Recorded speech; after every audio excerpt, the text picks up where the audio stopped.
আমরা আজকে দেখেছি দুই হাতে যখন শিকল পরালো ছাত্র ভাইকে, তখন আমার সেই ছাত্র ভাই যখন জবান দিয়ে কথা বলতে ধরলো, বাংলাদেশের মানুষের ট্যাক্সের টাকায় যারা পরিচালিত হয়, রাষ্ট্রের নিরাপত্তা দেওয়া যাদের দায়িত্ব, সেই পুলিশ বাহিনী আমার ছাত্র ভাইয়ের মুখকে জবানকে তারা বন্ধ করে দিয়েছে। কথা বলেন ঠিক কি যাচ্ছে না? তখন তারা চিৎকার করে বলতেছে যে মিন হাযিহিল ক্বরিয়াতি যালিম আহলুহা ওয়াজআল লানা মিন লাদুনকা ওয়ালিয়্যা, আমাদের জন্য আল্লাহ কোনো সাহায্যকারী পাচ্ছি না, আপনি আপনার পক্ষ থেকে ওয়াজআল লানা প্রেরণ করুন মিন লাদুনকা ওয়ালিয়্যা, আমাদের এই গোত্র থেকে আমাদের জন্য আপনি সাহায্যকারী, আপনি আমাদের অভিভাবক পাঠান।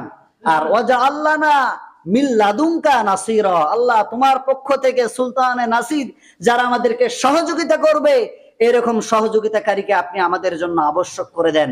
এইভাবে যখন দিকে দিকে বিশ্বের বিভিন্ন প্রান্তরে মাজলুমরা পরাজিত হবে, মাজলুমরা জালিমদের জোরে, জালিমদের অত্যাচারে তারা পিষ্ট হবে, তখন তাদেরকে আপনি জিহাদের প্রস্তুতি না নেন, মুখ দিয়ে একটা কথা বলার মতন ক্ষমতা আমাদের আছে না নাই?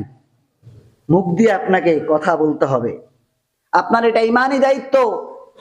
আল্লাহ রসুল বলেছেন, যখন কোনো সমস্যা হবে, অন্যায় হবে, তখন তুমি যদি প্রকৃত ইমানদার হও, তোমাকে দুই হাত দিয়ে বাধা দিতে হবে। কয় হাত দিয়ে বাধা দিবেন? দুই হাত দিয়ে বাধা দিবেন। দুই হাত যখন তোমাকে বেড়ি পরানো হবে, শিকল পরানো হবে দুই হাতে, তখন তোমার জবান দিয়ে এর বিপক্ষে তুমি দাঁড়াবা। এটা আল্লাহ রসুলের কথা। কথা বলেন ঠিক কিনা? আমরা আজকে দেখেছি দুই হাতে যখন শিকল পরালো ছাত্র ভাইকে, তখন আমার সেই ছাত্র ভাই যখন জবান দিয়ে কথা বলতে ধরলো, বাংলাদেশের মানুষের ট্যাক্সের টাকায় যারা পরিচালিত হয়, রাষ্ট্রের নিরাপত্তা দেওয়া যাদের দায়িত্ব, সেই পুলিশ বাহিনী আমার ছাত্র ভাইয়ের মুখকে জবানকে তারা বন্ধ করে দিয়েছে। কথা বলেন ঠিক কিনা? আমরা এই ধরনের পুলিশ বাহিনী আমরা দেখতে চাই না, যারা রাষ্ট্রের কল্যাণে, জনগণের কল্যাণে কাজ না করে পা চাটে, এইরকম পা চাটা পুলিশদেরকে আমরা বাংলাদেশে দেখতে চাই না। কথা বলেন ঠিক কিনা? পুলিশ অপরাধ সংগঠিত হবে, নিরপেক্ষভাবে কাজ করবে, এটি হচ্ছে পুলিশের দায়িত্ব। কথা বলেন ঠিক কিনা? আমার ভাইয়ের জবান বন্ধ করে দেওয়া হলো। জবান যখন বন্ধ করলো, আল্লাহ রসুল বলছেন জবান বন্ধ করলে বসে থেকো না। এটি হলো 2 নম্বরের স্তর তোমার ইমানের। যদি বসে থাকো তাহলে ইমানের খাতায় তোমার নাম থাকবে না। 3 নাম্বার, জবান যখন, হাত যখন বন্ধ করলো, বেরিয়ে দিল, মুখ যখন চেপে ধরলো, বাক শক্তিকে হরণ করলো, তখন তোমার মনে চিন্তা চেতনা আটো, এই পরিস্থিতিকে কিভাবে আগামী দিনে মোকাবেলা করা যায়, এই জুলুম কিভাবে বন্ধ করা যায়, আর মাজলুমদের পক্ষে দাঁড়ানো যায়, এই চিন্তা চেতনা যদি তোমার ভিতরে তুমি লালন না করো, ইমানের খাতায় তোমার নামটিও খুঁজে পাওয়া যাবে না। কথা বলেন ঠিক কিনা? আল্লাহ রসুলের হাদিস থেকে বলছি, বানায় কোনো কথা বলি না, বলবো না। তাই আমাদেরকে আজকে দাঁড়াতে হবে মাজলুমদের পাশে। এই অর্ডার দিয়েছেন কে? রুহুল আমিন রায়দি কিন্তু দেয় নাই। আল্লাহর কথা আমি এখানে বলতেছি, যারা মারা গেছে তারা আমার কেউ ভাই হয় না। আমার রক্তের ভাই কেউ মারা গেছে? মারা যায় নাই। আমার কেউ চাচা হয় না, আমার কেউ ভাতিজা হয় না, কিন্তু বাংলাদেশের মানুষ হিসেবে একজন ভাই আর একজন ভাই, তারা হচ্ছেন ইমানদার। কথা বলেন ঠিক কিনা? যদিও রক্ত আত্মীয় সম্পর্ক তাদের সঙ্গে নাই, কিন্তু ইমানের সম্পর্কই হচ্ছে সবচাইতে বড় সম্পর্ক। কথা বলেন ঠিক কিনা? আল্লাহ রসুল বলেছেন, কাজাসাদিল ওয়াহিদ, একজন মুমিন আর একজন মুমিন তারা একটা দেহের মতো, একটা অঙ্গের মতো। পায়ে আঘাত হানলে যেমন মাথা টের পায়, সেইভাবে পৃথিবীর যে কোনো দেশে মুসলিমরা নির্যাতিত হলে, নিষ্পাসিত হলে আমাদের তাদের পক্ষে কথা বলা আমাদের দায়িত্ব। কথা বলেন ঠিক কিনা?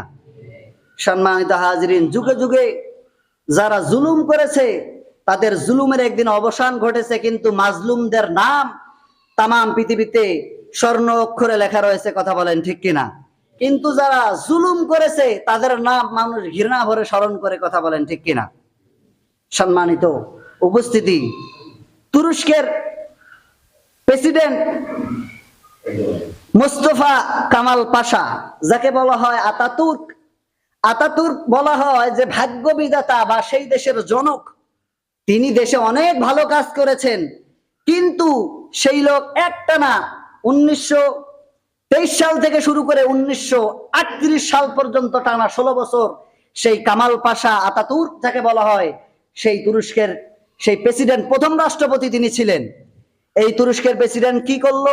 দীর্ঘমেয়াদ ক্ষমতা পাওয়ার কারণে তার পাখা গজালো।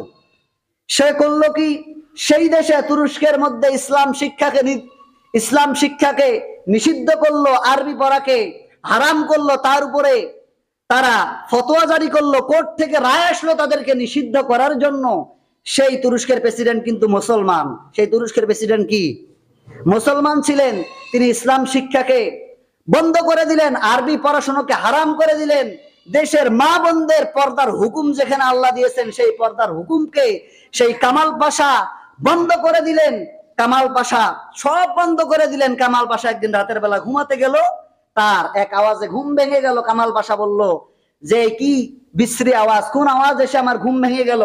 বলল যে মসজিদের আজান শুনে আপনার ঘুম ভেঙে গেছে। কামাল পাশা বলল যে মুয়াজ্জিনকে ধরে নিয়ে আসো।